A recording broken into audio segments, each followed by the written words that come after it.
अस्सलाम वालेकुम। आज हम डिस्कस करते हैं डिज़ाइन क्लास डायग्राम को। डिज़ाइन क्लास डायग्राम एक यूएमएल यानी यूनिफाइड मॉडलिंग लैंग्वेज डायग्राम है जो सॉफ्टवेयर की क्लासेस, उनके एट्रीब्यूट्स और जो मेथड्स हैं ना उनको और उनके रिलेशनशिप को दिखाता है। ये सॉफ्टवेयर डेवलपमेंट की जो डिज़ाइन फेज़ में ना इस्तेमाल होता है ताकि जो समझा जा सके कि सिस्टम का स्ट्रक्चर किस टाइप का होगा, क्योंकि हर उस सिस्टम के अंदर क्लासेस होंगी, तो वो क्लासेस के थ्रू ही हम इसको डायग्रामेटिकली डिज़ाइन करेंगे। तो इसके की पॉइंट्स में हम देखें क्लासेस आती हैं, तो हर क्लास को हम एक रेक्टेंगल की शक्ल में ना रिप्रेजेंट करते हैं और रेक्टेंगल को ना 3 सेक्शंस में डिवाइड किया जाता है। एक में हमारा टॉप सेक्शन होता है जहाँ पर क्लास का नाम लिखा जाता है, फिर मिडल सेक्शन होता है जहाँ हम जो क्लास की एट्रीब्यूट्स यानी उसकी प्रॉपर्टीज़ लिखते हैं, फिर बॉटम सेक्शन में ये होता है कि हम उसके फंक्शन जो ऑपरेशंस को ऐड करते हैं। फिर उसके एट्रीब्यूट्स को हम देखें तो एट्रीब्यूट्स में हर क्लास की कुछ खसूसियात होती हैं, तो हर एट्रीब्यूट का जो टाइप और विजिबिलिटी उसको हम मेंशन करते हैं। विजिबिलिटी में हम देखें तो उसमें प्लस साइन होता है, मतलब कि वो पब्लिक होगा, ये किसी भी जगह हम एक्सेस कर सकते हैं, ठीक है। और इसमें माइनस साइन होता है प्राइवेट, ये सिर्फ क्लास के अंदर ही एक्सेस होता है। और उसमें एक होता है हैश साइन होता है, वो प्रोटेक्टेड के लिए यूज़ होता है कि ये सिर्फ क्लास और उसके जो सब क्लासेस है ना उसके अंदर एक्सेस होता है। तो इसकी एग्जांपल देख लें, इधर लिखा हुआ है माइनस कस्टमर आईडी इन टाइप इसका डाटा है, तो ये प्राइवेट होगा, ठीक है, क्योंकि ये माइनस है तो इसको हमने प्राइवेट रखना है, किसी को शो नहीं करवाना कस्टमर की आईडी को। और प्लस गेट नेम करना है हमने, उसको हमने पब्लिक करना है कि इसमें हम जो नेम है उसको हम गेट कर सकें। फिर इसके फंक्शंस में हमारे पास आता है कि फंक्शंस वो जो क्लास के बिहेवियर को डिफाइन करते हैं। मेथड्स भी जो विजिबिलिटी, रिटर्न टाइप और नेम के साथ लिखे जाते हैं। मेथड्स और फंक्शंस वो एक ही तरह के होते हैं, ठीक है, उनको सेम ही कहा जाता है। और मिसाल के तौर पर यहाँ देखें तो हमारे पास प्लस प्लेस ऑर्डर है, तो यहाँ पर हमारा प्लस है तो प्लस में हमारा आ जाता है पब्लिक, ठीक है। और इसमें हमारी टोटल अमाउंट है वो भी पब्लिक होगी, वो हमें शो करवानी है।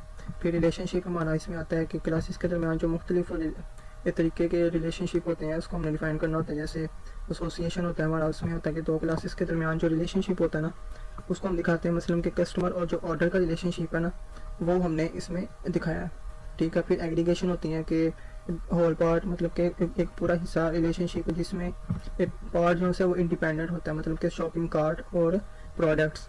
फिर कंपोजिशन स्ट्रॉन्गर होता है होल पार्ट रिलेशनशिप जिसमें हम पार्ट इंडिपेंडेंट नहीं होता, मतलब कि ऑर्डर और ऑर्डर की आइटम्स उनका जो पार्ट है वो इंडिपेंडेंट नहीं होता। तो इसमें आगे हम देखें कि इनहेरिटेंस आ जाता है जब एक क्लास दूसरी क्लास की प्रॉपर्टीज़ या मेथड्स को इनहेरिट करती हैं। तो इसमें हमारे पास ये आ जाता है कि हमने एडमिन है, उसने एडमिन जो है वो एक सब क्लास है जो यूज़र का जो डाटा उसको एक्सेस कर सकता है।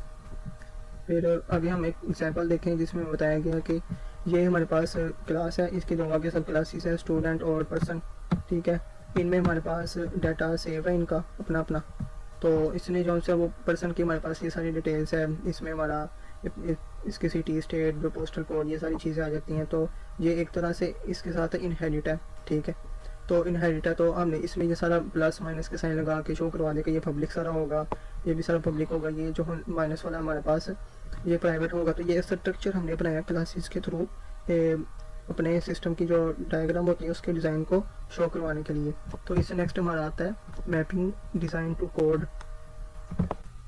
अब मैपिंग डिज़ाइन टू कोड का मतलब ये है कि जो हमने डिज़ाइन को मैप किया था ना उसको हमने कोडिंग की सूरत में लेके आना है। किसी भी लैंग्वेज में जो हमने लैंग्वेज यूज़ करनी है तो उसको हमने इसके अंदर क्या करना है, कन्वर्ट करना है। तो जब हम जो है वो डिज़ाइन क्लास डायग्राम तैयार हो जाती है तो अगला स्टेप हमारा यही होता है कि हमने प्रोग्रामिंग करनी है या उसको कोड में कन्वर्ट करना है। तो इस प्रोसेस में क्लासेस, एट्रीब्यूट्स और उसके मेथड्स या रिलेशनशिप होते हैं उसको प्रोग्रामिंग लैंग्वेजेस में लिखा जाता है। उसमें अगर हम मिसाल के तौर पर कोई C++ लैंग्वेज यूज़ करते हैं तो हमने उसमें क्लासेस बनानी है, ये सारी पर्सन, एड्रेस, प्रोफेसर, स्टूडेंट, इनको इसके साथ इनहेरिट करना है। इस स्ट्रक्चर की वजह से हमें पता चल जाएगा हमने किसको प्राइवेट रखना है, किसको पब्लिक रखना है और किसको हमने प्रोटेक्टेड करना है एक्सेस स्पेसिफायर्स को यूज़ करके। तो इस स्ट्रक्चर की मदद से हमें सारा जो सा आइडिया हो जाता है कि हमने आगे कोडिंग को किस तरह लेके चलना है। तो जो सा ये प्रोसेस डिज़ाइन आर्टिफैक्ट्स और जैसे UML डायग्राम्स को एक कोड में बदलने का तरीका होता है, इसमें मदद देता है। तो इसके हमारी कुछ की एक्टिविटीज़ आती हैं, जिसमें हमारे पास ट्रांसलेटिंग डायग्राम्स। इसमें ये होता है कि डायग्राम्स को हमने कोड में तब्दील करना होता है, क्लास डायग्राम्स को हमने कोड स्ट्रक्चर में कन्वर्ट करना होता है, और उसकी क्लासेस के एट्रीब्यूट्स मेथड्स को वैसे ही लिखना जैसे डायग्राम के अंदर हमने दिखाया था। फिर एस्टेब्लिशिंग, उसमें कनेक्शंस करने हैं कि हमने जो रिलेशनशिप को इम्प्लीमेंट करना है, जैसे एसोसिएशन थी, एग्रीगेशन थी, इनहेरिटेंस वगैरह। फिर इनकैप्सुलेशन थी, प्रॉपर्टीज़ और मेथड्स को इनकैप्सुलेशन का इस्तेमाल करके हमने स्टोर करना होता है। एक्सेस स्पेसिफायर जैसे पब्लिक, प्राइवेट, प्रोटेक्टेड का यूज़ करना होता है। फिर इनहेरिटेंस में हमने अगर कोई डिज़ाइन में इनहेरिटेंस है तो उसको हमने प्रोग्रामिंग लैंग्वेज में कैसे इंप्लीमेंट करना है। क्लास, चाइल्ड क्लास को हमने पेरेंट क्लास की प्रॉपर्टीज़ के साथ इनहेरिट करना है। फिर कंपोजिशन में हमारे पास ये आ जाता है कि एक क्लास के अंदर दूसरी क्लास का जो इस्तेमाल होता है हमने वो करना है। अगर डिज़ाइन में हमारी कंपोजिशन का कंसेप्ट है, मतलब कि एक क्लास दूसरी क्लास का इंस्टेंस रखती है, ठीक है, उसकी जो इनपुट्स हैं वो रखती हैं, तो हमने उसको इसके साथ कंपोजिट करवा देना है, दूसरी के साथ लिंक करवा के। फिर इससे हमारा आगे आ जाता है इंटरफेसेस एंड ऑब्स्ट्रैक्ट क्लासेस। तो इसमें यह है कि जो कॉमन बिहेवियर्स को हमने डिफाइन करने के लिए इंटरफेसेस और ऑब्स्ट्रैक्ट क्लासेस को यूज़ करना होता है। मतलब कि हमने जो आगे हमने इंफॉर्मेशन शो करवानी है, सिर्फ हमने उसी की क्लासेस को यूज़ करना होता है। तो इसमें हम जो सी कंसिस्टेंसी और पॉलीमराइजेशन को सपोर्ट करते हैं कि एक जो सा क्लास है या कोई फंक्शन है, उसकी जो मुख्तलिफ फॉर्म्स हो सकती हैं, सिर्फ हमने उसी को ही यूज़ करना है ताकि वो ज़्यादा से ज़्यादा यूज़ हो।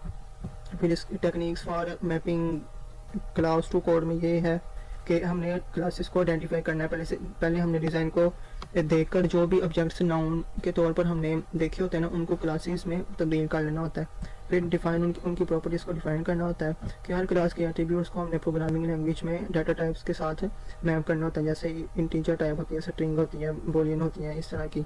फिर हमने मेथड्स, फंक्शंस को डिफाइन करना होता है कि जो क्लास के बिहेवियर का जो मेथड्स होते हैं ना, उन मेथड्स की जो फॉर्म होती है ना, हमने उनको लिखना होता है फंक्शंस की सूरत में। फिर यूज़ ऑफ कलेक्शंस होता है, हमने के वन टू मैनी रिलेशनशिप को हमने इम्प्लीमेंट करने के लिए जो क्लासेस होती हैं उनका इस्तेमाल करना होता है। जैसे जावा में होता है हमारे पास अरे लिस्ट होती है, ठीक है, तो उसको हमने यूज़ करके कलेक्शंस को बनाना होता है। फिर कोड जनरेशन टूल्स होते हैं हमारे पास, ऐसे टूल यूज़ करना जो कोड जनरेशन ऑटोमेटिक कर सकें, ताकि मैनुअल काम करने को करते हुए जो हमारे पास एरर्स आते हैं ना, उसको हम काम कर सकें। हम जैसे एआई को भी यूज़ कर सकते हैं, उसको प्रॉम्प्ट दें तो हमें वो सारा कोड दे देता है, तो उसमें कोई एरर वगैरह नहीं होता। फिर बेस्ट प्रैक्टिसेस में हमारे पास आता है मेंटेन कंसिस्टेंसी। अब इसमें ये होता है कि डिज़ाइन और कोड को एक जैसा रखना, यानी कोड को ऐसा लिखना कि जो डिज़ाइन डायग्राम में दिखाया गया ना, उसी को हमने कोड में भी रिफ्लेक्ट करना, ठीक है, उसी टाइप का हो, कोई ना कोई चेंजिंग ना हो, ये ना हो बाद में हमें कन्फ्यूजन हो कि हमने कौन से वाले को प्रेफर किया था, कोड वाले को किया था कि डिज़ाइन वाले को किया था। फिर हमने फॉलो डिज़ाइन प्रिंसिपल्स, यानी प्रिंसिपल्स के जो बेहतरीन असूलत हैं उनको फॉलो करना होता है। तो इसमें हमारे पास सॉलिड प्रॉपर्टीज़ होती हैं जो ऑब्जेक्ट ओरिएंटेड डिज़ाइन के रूल्स को फॉलो करती हैं और वो कोड को मेंटेनेबल और स्केलेबल बनाती हैं। फिर टेस्टेबिलिटी होती है कि कोड को जो है वो आसानी से टेस्ट किया जा सकता है। कोड को ऐसे लिखना छोटी छोटी क्लासेस में कि वो अलग अलग टेस्ट हो सके, उनके अलग अलग मॉड्यूल्स बना लें। फिर इसमें हमारा रीडेबिलिटी और मेंटेनेबिलिटी आ जाती है। आसान और समझने के लायक जो सा कोड होता है ना, वो लिखते हैं। कोड को ऐसे लिखना कि जो पढ़ने और समझने में आसान हो। प्रॉपर कोडिंग जो स्टैंडर्ड्स होते हैं, मतलब कि उनके नेमिंग, कन्वर्जेशन और डॉक्यूमेंटेशन का भी हमें ख्याल रखना होता है। तो इसमें अगर हम देखें कि अगर हम इन टेक्निक्स में बेस्ट प्रैक्टिसेस को फॉलो करें तो हम क्लास डायग्राम्स और डिज़ाइन डॉक्यूमेंट्स को इजीली स्ट्रक्चर और मेंटेनेबल कोड में तब्दील कर सकते हैं। तो ये शो करता है कि डिज़ाइन और जो इम्प्लीमेंटेशन है ना, एक दूसरे के साथ मैच करें। तो ये सारा हमारा टॉपिक है, इसमें आ जाता है डिज़ाइनिंग ऑफ सॉफ्टवेयर के अंदर आ जाता है कि किस तरह हमने क्लासेस डायग्राम्स को कोड में कन्वर्ट करना है। Thank you.